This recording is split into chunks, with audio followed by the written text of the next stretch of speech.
गणपती बाप्पा मोरया। गूळ खोबऱ्याच्या सारणाने नटलेली, तोंडात टाकताच विरघळणारी अशी आपण हे उकडीच्या मोदकाची रेसिपी बघतोय। ही रेसिपी म्हणजे गणपती बाप्पाच्या आवडीची आहे। चला तर मग उशीर न करता रेसिपीला आपण सुरुवात करूया। इथे आता सारणासाठी इथे मी 1 टेबलस्पून खसखस थोडी भाजून घेते, म्हणजे त्याची चव छान लागते। 1-2 मिनिटं आपल्याला ही भाजायची आहे, जास्त करपवायची नाहीये। हे आता आपण काढून घेऊया। आता ह्यामध्ये मी एक थोडंसं पाणी ओतते आणि अर्धा कप हा गूळ ह्याच्यात घालून घेते। असं केल्याने काय होतं ना, गूळ हा करपत नाही आणि छान मेल्ट होतो पटकन। खाली तो भांड्याला असा चिटकत वगैरे नाही।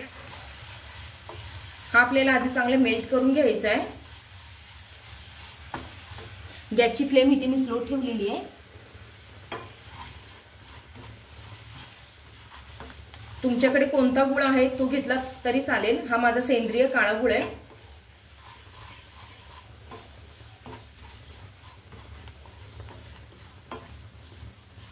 गुळ आणि खोबरं एकदम मिक्स करून टाकण्यापेक्षा या पद्धतीने जर आपण केलं ना तर सारण खूपच छान होतं। इथे आता अर्धा कप गुळ घेतला होता, त्यासाठी मी 1 कप खवलेला ओला नारळ घेतेय। आता हे छान आपण हलवून घेऊया।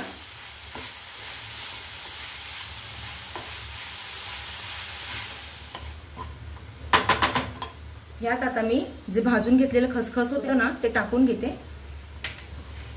आणि छान आता हे आपण मिश्रण हे बारीक गॅसवरच आपल्याला हे घट्टसर असं करून घ्यायचंय, म्हणजे मोदक हे बाहेर ठेवले तरी 2-3 दिवस हे छान टिकतात। सारण हे खराब होत नाही।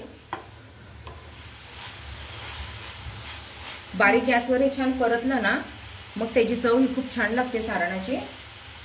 इथे मी 1/2 टेबलस्पून रोज वॉटर थोडं टाकते, म्हणजे त्याचा फ्लेवर अजून छान येतो।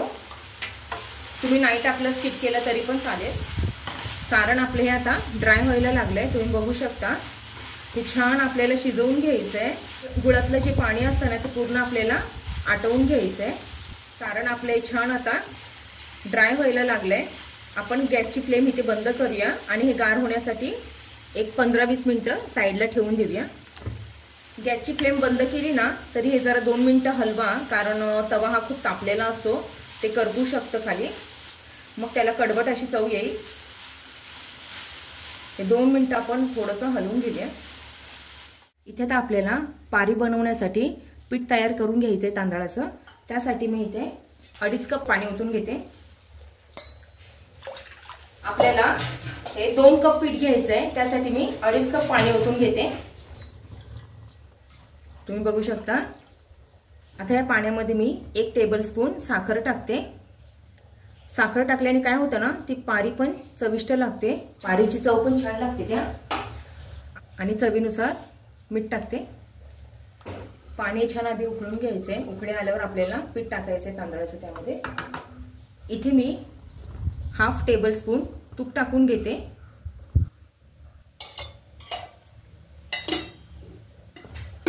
हलवून घेऊया हे छान।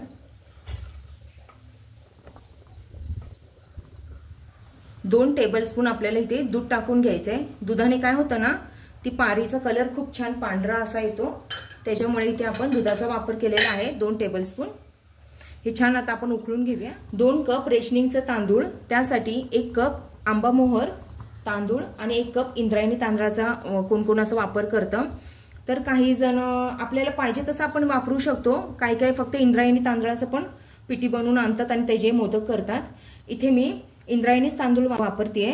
इंद्रायणी तांदळाला चिकटपणा जास्त असतो आणि त्याचा वास पण, त्याला एक स्वतःचा एक सुगंध असतो। परत ते जरी 2-3 दिवस मोदक राहिले तरी ते तसेच मऊ राहतात, म्हणून मी इथे इंद्रायणी तांदळाचा वापर करते। तुम्हाला जर सगळे मिक्स तांदूळ घ्यायचे असतील, आंबा मोहर वगैरे, तर तुम्ही तसं पण करू शकता। पाणी ते आपलं छान उकळलेलं आहे। 2 कप ही पिठी टाकून घेऊया अशी। तांदूळ जुना आहे का नवीन आहे त्यानुसार पाणी हे कमी जास्त होऊ शकतं। जरी कमी पाणी पडलं ना तरी गरम करून तुम्ही ते मळताना परत घेऊ शकता। हे आपल्याला छान हलवून आता ह्याची एक उकड काढून घ्यायचे आपल्याला, कारण हे उकडीचे मोदक आहेत। इथे आता हे पीठ आपण 5 ते 10 मिनिटांसाठी छान शिजवून घेऊ। झाकण ठेवू ह्याच्यावर। आता आपण 15 मिनिटांसाठी ह्याची आता उकड काढून घेऊया. हे आपण बारीक गॅसवर हे झाकून ठेवूया म्हणजे ते छान पीठ शिजलं जाईल. इथे आता आपलं 15-20 मिनिटं झालंय. आपली उकड छान ही शिजलेली आहे. ह्याला आपण एक आता परातीत काढून घेऊया. इथे आपल्याला हे पीठ आता गरम आहे तोपर्यंतच मळून घ्यायचं आहे. खूप गरम आहे पीठ. पाण्याचा हात घेऊन आपल्याला इथे हे मऊ करायचं आहे. आता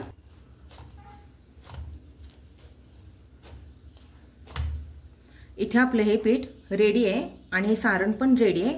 आता आपण हे जे छोटे छोटे असे गोळे करून घेऊयात.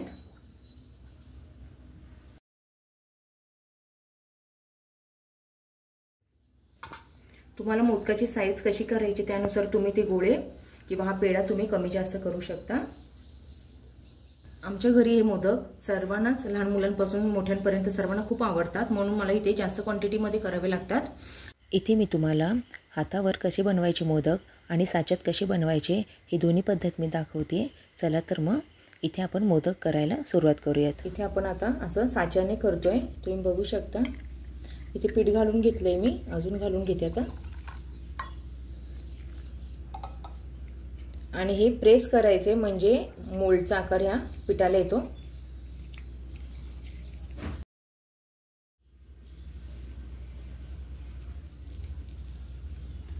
आणि हे आता आपल्याला असं लावून हे पॅक करून घ्यायचंय खालचं. नवशिके पण हे करू शकतील. इतके सोपे होतात साच्याने करायला मोदक आणि पटपट उरकतात. आता आपण हे काढून बघूया.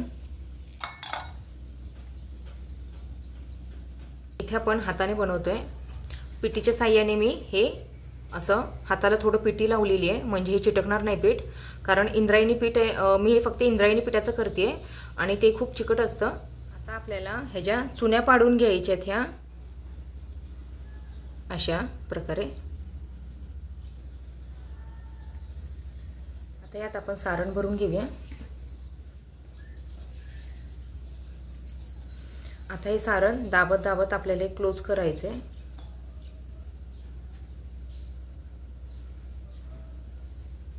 असं हे बघा असं क्लोज करून घ्यायचं आपल्याला. हे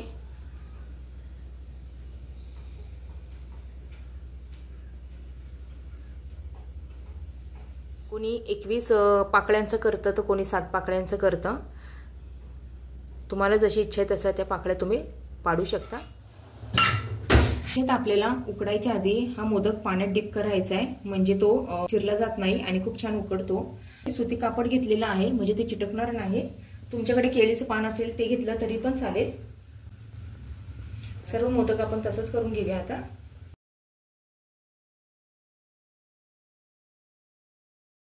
याच्यावर आता झाकण ठेवून आपण 15 मिनिटाला वाफ काढून घेऊया. हे उकडून घेऊ. वाफळत्या उकडीच्या मोदकाचा शुभ्र गुळगुळीत कवच, हातात घेताच जाणवणारा तो नरमपणा, आत भरलेलं रसाळ ओलसर गुळ खोबऱ्याचं सारण ज्याचा गोड सुगंध सगळीकडे पसरतो, असे हे गणपती बाप्पाच्या प्रसादाची गोड मेजवानी इथे रेडी आहे. चला तर मग ही रेसिपी आवडली असेल तर लाईक, शेअर आणि सबस्क्राईब करायला विसरू नका बरं का.